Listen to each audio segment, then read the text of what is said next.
Okay, review of the game. Not a lot of difference than what we talked about after the game that night. You know, um,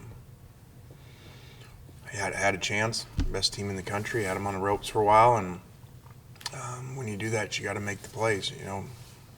There's a lot of plays to point to, but he does finally throw us one. We got a chance to intercept it in the red zone, and we drop it. And you're not going to get many of those chances against Mac, and got to make that play. And then the two fumbled snaps, but especially the second one. It's third down, and we're running a play where Kenny's going to the flat, and 32 has him, and he's looking in the backfield, and Kenny's going to be wide open for a touchdown, and we fumbled the snap. I think that would have tied it up. I can't even keep track, whatever, 49-49 or 56-56, whatever it was. But that would have tied it up, and really kept the pressure on them. So, can't have those things happen. Ended up having to settle for a field goal there. Would have continued to be, I think, all touchdowns the second half for both teams at that point.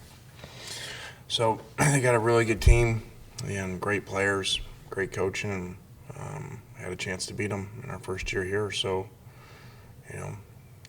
like I said before, we're getting started and we got a lot of work to do, and this is just the beginning. This is I said it the other day, this is the beginning of the future.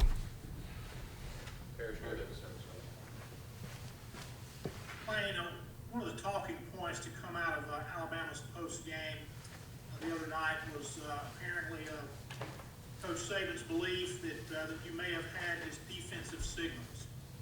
I'm wondering if you caught some of that and if you had the signals. First off, I've never known the signals. I mean, I've never even paid attention to that while I was there. I'm sure they wouldn't even be the same. This is a new coordinator. I love Coach and have a lot of respect for him.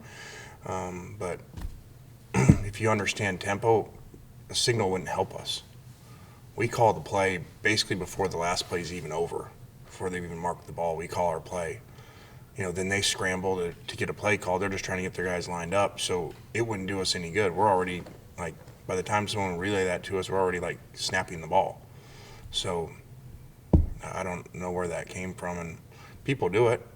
It's not illegal. People do it all the time, but it's usually people that play slower. People steal our signals all the time. But it's hard to translate, to the players because we're going so fast. So we did not do that. So it is what it is. It doesn't make any sense if you understand how we play. Yeah, you're going to face Kendall Browse this week, and of course he was with you at Florida Atlantic in 2017. Is there something from that 2017 season, signals or whatever, that he might be able to take and use to his advantage? About our signals? Yeah, or our signals or something else from that time that he could use. Well, I would hope he'd say, learn some things, offensively. I know when we watch him, we see a lot of carryover, from FAU stuff that we did there together, and that he kept, at Florida State and now there. So, but the signals wouldn't be, our defensive signals, which he wouldn't know those. And that's the least of our worries right now is our defensive signals. We got to line better, tackle better, and make more plays. Thank you. Go ahead. Lane, a couple of your defensive players this year have said things along the lines of they don't feel like they're fully trusting the system when they're on the field. They don't feel like they're playing within the system. How do you go about fixing that? Well, I think confidence is very fragile, no matter who you are. Best quarterbacks in the world, they get hit around, in Super Bowls, and we've seen them play bad.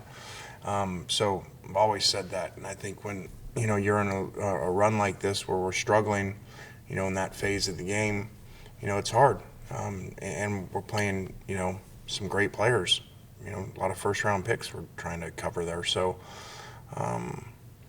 it usually takes a game or part of a game to play well to kind of get that back, and so hopefully that happens this week. Every week's a new week. Every game's a new life. What you've done before never matters, never has. Whether you're Elijah Moore leading the country in reception, I got nothing to do with Saturday, or whether you've given up a ton of yards.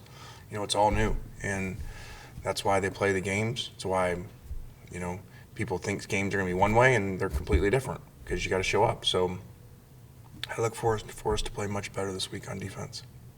With the missed tackles, is there anything you can do in practice to work on that, or is it just kind of the guys have to wrap up better?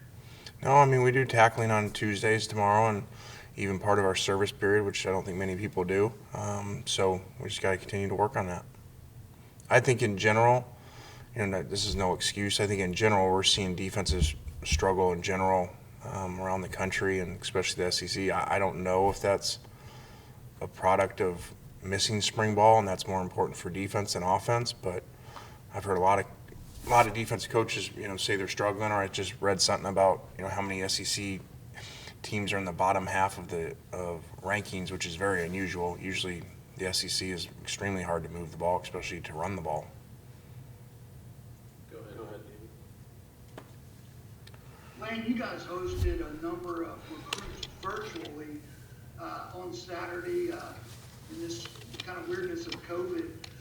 Just curious on your thoughts on that, and generally speaking, what was involved, and how do you feel like that worked out? Well, we're just trying everything. We're in a very difficult situation as a first-year staff. A lot of these kids recruiting, we've never met them and may never meet them before they come.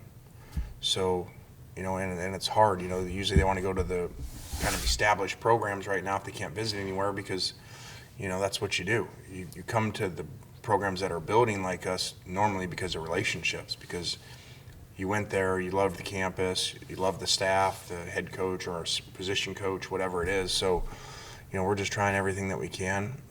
I do feel the last 3 weeks since we started playing, recruiting feedback has been a lot better than it was prior to that. I think kids are excited with the product that they see, the energy that we play with, the way our sidelines, and the way our players, play. I think they're excited about that. And I think, on defense, I think they also see, hey, I can go there and help them win, and on offense, they see, hey, I can go there and have those type of numbers like Matt is, or like Elijah is, or like the two backs going over 120 against Alabama. So I think there's a lot of good things going on right now.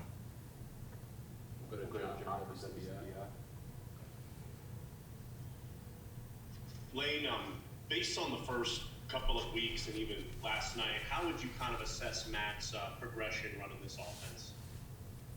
I mean, I don't want to, rat poison the guy, but, A+. He's made so many plays, bailed us out of different things, and, I don't know what he was one last week. I'm sure Max won now, but they're probably still 1 and 2 in country and quarterback efficiency, and just has played lights out, which is difficult. I don't know many people would have expected that. Again, having no spring.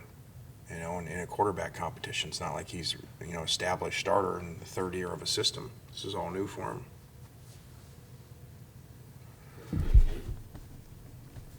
Coach, on that recruiting front, do you anticipate the debt period to be lifted at any point soon with, some states starting to open back up and things like that? I hope so, but I've not heard anything about it being lifted. I think it's still December 1.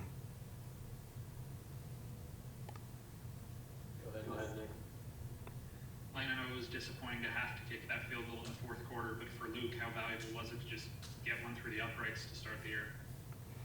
I mean, it was painful to kick, but, I can't remember what it was, but it was too long. We were basically in a 4-down. The way the game was going, once we got to the fourth quarter, I said, guys, we're in 4-down. If we're going to have 4th and 2 on our minus 25, we're going to go for it, because just the way the game was going, we couldn't have a possession with 0 points. So obviously we didn't want to, but the snap led us into that, and it was great for him to make those. And the next one wasn't a big deal because you needed 2 scores anyway. So, it didn't matter. We didn't go for it because you had to score a touchdown and field goal anyway. So really good job by him on rough conditions.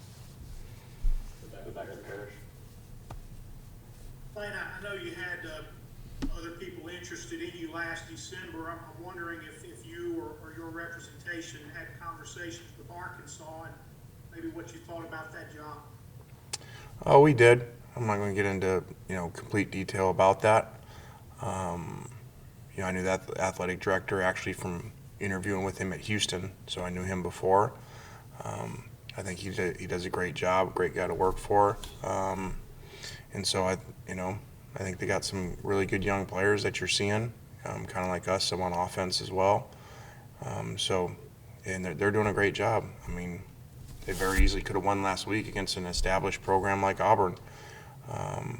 After losing 20 straight SEC games, prior to winning the week before. So Sam's doing an awesome job.